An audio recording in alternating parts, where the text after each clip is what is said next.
guys, and welcome back to this channel. In this video I'll be showing you guys how you can create another reflection of yourself in the mirror on CapCut PC. So select your video, copy and paste, go to cutout and select auto cutout, and then you're just going to copy and paste it again, and then you're going to select the second one, the second video here, place it to the right or the left. As you can see, there's like another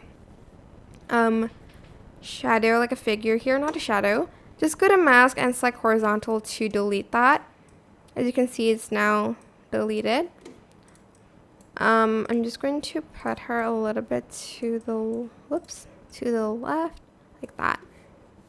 Then you're going to adjust the opacity a little bit because you don't want it to look like she's like actually here. Maybe just a little bit. Go to effects and add in a motion blur to that.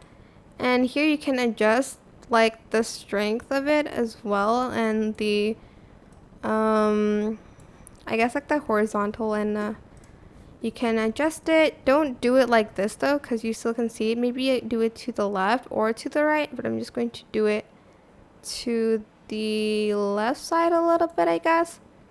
And I'm just going to go back and I'm just going to adjust the opacity just a little bit more.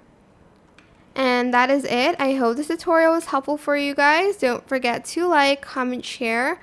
Also subscribe to this channel if you haven't done that already. If you have any more questions, just leave it in the comment section down below. I will try my best to answer them all for you guys. And if you found this video helpful, please click the thanks button above the description box down below. Thank you so much for watching. Bye!